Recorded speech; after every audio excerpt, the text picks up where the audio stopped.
નમસ્કાર વિદ્યાર્થી મિત્રો, સ્પીડ એકેડમીમાં આપનું હાર્દિક સ્વાગત છે। તો આજે આપણે ધોરણ 12 વિષય તત્વજ્ઞાનની અંદર પાઠ નંબર 1 એટલે કે વિધાનના રૂપો અને તેના પ્રકારો વિશેની આપણે સમજૂતી મેળવીશું। તો સૌપ્રથમ વિદ્યાર્થી મિત્રો વાત કરીએ તો આપણે ધોરણ 11 ની અંદર અર્વાચીન તર્કશાસ્ત્ર વિશેનો અભ્યાસ કરેલો છે। અર્વાચીન તર્કશાસ્ત્રનો તો આ આપણે ધોરણ 12 ની અંદર અર્વાચીન તર્કશાસ્ત્રને એક બીજા નામે પણ ઓળખવામાં આવે છે, જેને પ્રાતિક તર્કશાસ્ત્ર કહેવામાં આવે છે। કેમ તો કે અર્વાચીન તર્કશાસ્ત્રનો પ્રતીકોનો બહોળા પ્રમાણમાં ઉપયોગ થવાના કારણે તેને પ્રાતિક તર્કશાસ્ત્ર તરીકે ઓળખવામાં આવે છે। તો વિદ્યાર્થી મિત્રો, અર્વાચીન તર્કશાસ્ત્રને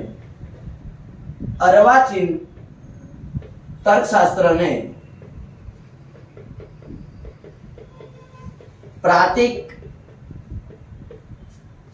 તર્કશાસ્ત્ર તરીકે ઓળખવામાં આવે છે। તો કેમ એને પ્રાતિક તર્કશાસ્ત્ર તરીકે ઓળખવામાં આવે છે? કારણ કે તેના પ્રતીકોનો બહોળા પ્રમાણમાં ઉપયોગ થવાના કારણે તેને પ્રાતિક તર્કશાસ્ત્ર તરીકે ઓળખવામાં આવે છે। તો વિદ્યાર્થી મિત્રો, આપણે લખી દેવાનું કે કારણ કે તેના પ્રતીકોનો બહોળા પ્રમાણમાં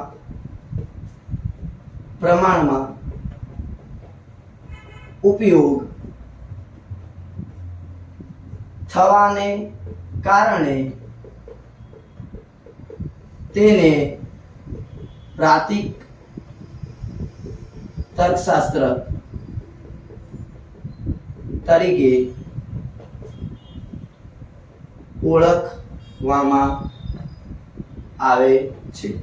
એના પછી વિદ્યાર્થી મિત્રો વાત કરીએ તો આપણે જે પાઠ વિધાનના રૂપો, તો દલીલો શાની બનેલી છે? તો દલીલો વિધાનોની બનેલી છે। તો આપણે ધ્યાન રાખજો કે દલીલો વિધાનોની બનેલી છે। તો દલીલોની અંદર વિધાનો કેટલા આવે છે? તો કેટલા વિધાનોના પ્રકાર? 3 પ્રકાર છે। કેટલા પ્રકાર છે? 3। એક સાદું વિધાન, બીજું સંયુક્ત વિધાન અને ત્રીજું જટિલ સંયુક્ત વિધાન। તો હવે વિદ્યાર્થી મિત્રો, આપણે સ્ટેપ બાય સ્ટેપ એક એક વિધાનની વાત કરવાની છે કે દલીલો વિધાનોની બનેલી છે। એ દલીલોની અંદર વિધાનોના પ્રકાર 3 છે, જેમાં એક સાદું વિધાન, બીજું સંયુક્ત વિધાન અને ત્રીજું જટિલ સંયુક્ત વિધાન। તો વિદ્યાર્થી મિત્રો, સાદું વિધાન કોને કહેવાય? તો આપણે એને 3 રીતે વ્યાખ્યા આપી શકીએ કે જે વિધાનમાં બીજા કોઈ વિધાનનો સમાવેશ થતો ના હોય તેને સાદું વિધાન કહે છે। કાં તો આપણે એમ કહી શકીએ કે જે વિધાનની અંદર ફક્ત એક જ વિધાનનો સમાવેશ થતો હોય તેને આપણે સાદું વિધાન કહીએ છીએ। અને જો કારકની દ્રષ્ટિએ જો વ્યાખ્યા જોવી હોય તો જે વિધાનની અંદર એક પણ કારકનો સમાવેશ થતો ના હોય તે વિધાનને સાદું વિધાન કહે છે। તો આપણે જોઈએ સાદું વિધાન, તો જે વિધાનમાં બીજા કોઈ વિધાનનો સમાવેશ થતો ન હોય તે વિધાનને આપણે શું કહીએ છીએ? સાદું વિધાન। તો એનું એક્ઝામ્પલ તરીકે પાલનપુર શહેર છે। તો આ વિદ્યાર્થી મિત્રો શું છે? એક જ સાદું વિધાન છે। કેવું છે? સાદું વિધાન। એના પછી વાત કરી કે આપણે સંયુક્ત વિધાન। શાની વાત કરવાની છે આપણને? સંયુક્ત વિધાનની। તો સંયુક્ત વિધાન કોને કહેવાય? તો જે વિધાનમાં એક કે તેથી વધુ સાદા વિધાનોનો સમાવેશ થતો હોય તે વિધાનને સંયુક્ત વિધાન કહે છે। તો એની વ્યાખ્યા લખો કે જે વિધાનમાં એક કે તેથી વધુ સાદા વિધાનનો સમાવેશ થતો હોય તેને આપણે સંયુક્ત વિધાન કહીએ છીએ। તો સંયુક્ત વિધાનનું ઉદાહરણ તો આપણે જોઈએ કે એક્ઝામ્પલ તરીકે પાલનપુર શહેર છે અને તે સુંદર છે। તો આપણા આની અંદર કેટલા વિધાનોનો સમાવેશ કર્યો? બે વિધાનોનો. કયા કયા? બંને સાદા વિધાનો. કે એક પાલનપુર શહેર છે અને બીજું તે સુંદર છે, અને આપણે એને અને વડે જોડ્યું. એ તો અગાઉ આપણે ભણવામાં આવશે જ આગળના ટોપિકમાં કે અને એને શું કહેવાય? એ તાર્કિક કારકો છે, તાર્કિક સંયોગી છે. તો આને સંયુક્ત વિધાનની પણ વ્યાખ્યા આપણે કારકની દ્રષ્ટિએ આપ્યો. તો જે વિધાનની અંદર એક જ કારકનો સમાવેશ થયો હોય તેને સંયુક્ત વિધાન કહે છે. તો આના અંદર એક જ કારકનો ઉપયોગ થયો છે. કયું કારક? અને એટલે કે એનો સમુચ્ચયનો ઉપયોગ થયો, એટલે આ વિધાનને શું કહેવાય? સંયુક્ત વિધાન. હવે વિદ્યાર્થી મિત્રો આપણે વાત કરવાની છે ત્રીજું વિધાન, એટલે કે જટિલ સંયુક્ત વિધાન. તો જટિલ સંયુક્ત વિધાન કોને કહેવાય? તો જે વિધાનમાં એક કે તેથી વધુ સંયુક્ત વિધાનનો સમાવેશ થયો હોય તેને જટિલ સંયુક્ત વિધાન કહેવાય છે. બીજી દ્રષ્ટિએ વિદ્યાર્થી મિત્રો વ્યાખ્યા જોઈએ તો જે વિધાનમાં બે કે તેથી વધુ કારકોનો ઉપયોગ થયો હોય તે વિધાનને જટિલ સંયુક્ત વિધાન કહે છે. એક્ઝામ્પલ આપી દઉં તો એની અંદર આપણે લખી શકીએ એક્ઝામ્પલની અંદર કે પાલનપુર શહેર છે અને સુંદર છે, તો અને તો જ આગવી ઓળખ છે. ખ્યાલ આવ્યો વિદ્યાર્થી મિત્રો? તો આની અંદર બે કરતા વધુ કારકોનો ઉપયોગ થયો, એક અને બીજું તો અને તો જ કારકનો. વિદ્યાર્થી મિત્રો તમને ત્રણે વિધાનોની અંદર ખ્યાલ આવી ગયો ને કે સાદું વિધાન, સંયુક્ત વિધાન અને જટિલ સંયુક્ત વિધાન. ફરી એક લાઈન આપણે ટોપિક જોઈ લઈએ એનો કે સાદું વિધાન એટલે કે જે વિધાનમાં બીજા કોઈ વિધાનનો સમાવેશ ન થયો તેને સાદું વિધાન કહે છે. બરાબર. એના પછી વાત આવે બીજું વિધાન કે સંયુક્ત વિધાન. તો જે વિધાનમાં એક કે તેથી વધુ સાદા વિધાનોનો સમાવેશ થયો હોય તેને સંયુક્ત વિધાન કહે છે. અને જટિલ સંયુક્ત વિધાન, તો જે વિધાનમાં એક કે તેથી વધુ સંયુક્ત વિધાનોનો સમાવેશ થયો હોય તેને જટિલ સંયુક્ત વિધાન કહે છે. તો એના પછીનો આપણો નવો ટોપિક છે તાર્કિક સંયોગીઓ.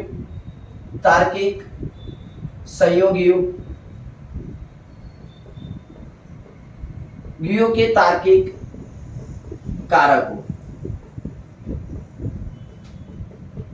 તાર્કિક સંયોગી કે તાર્કિક કારકો. તો તાર્કિક સંયોગી કે તાર્કિક કારકો કોને કહેવાય?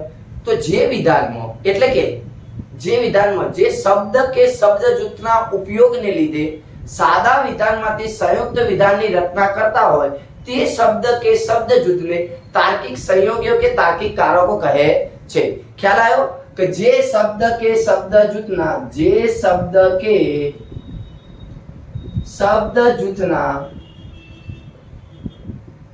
ઉપયોગને લીધે સાદા વિધાનમાંથી સંયુક્ત વિધાનની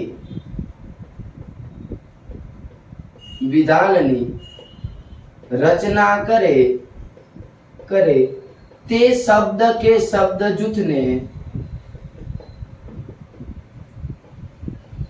જૂથને તાર્કિક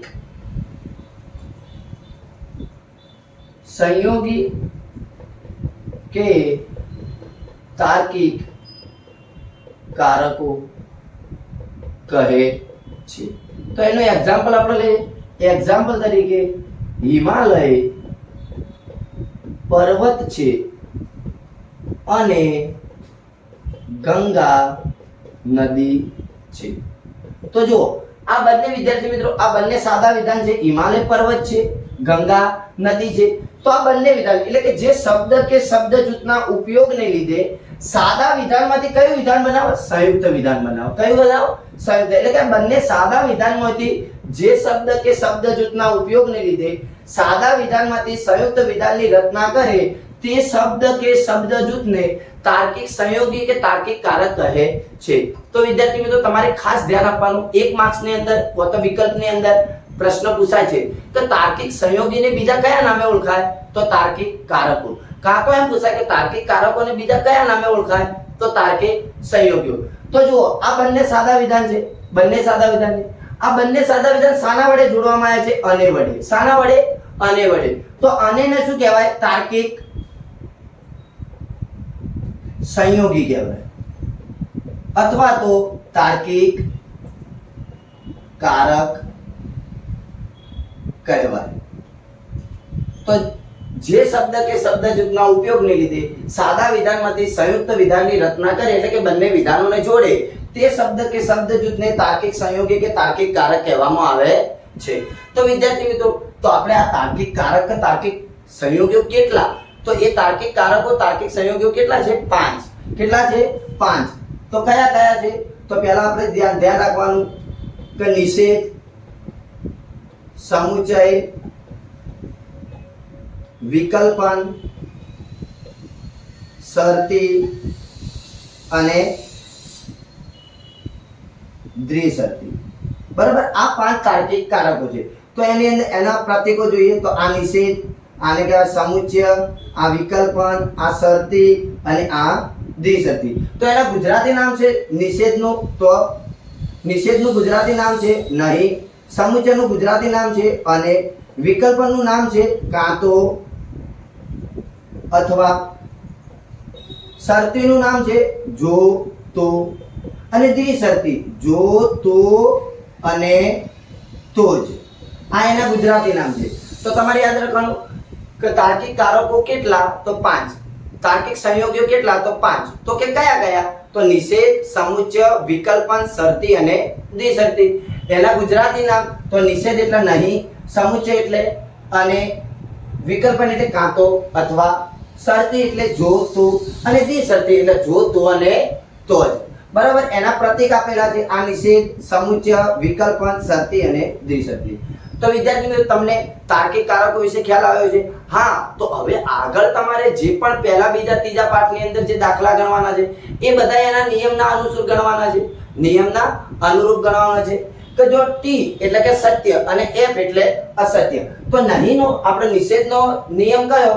તો ટી તો એફ આવે, એફ અને એફ તો ટી.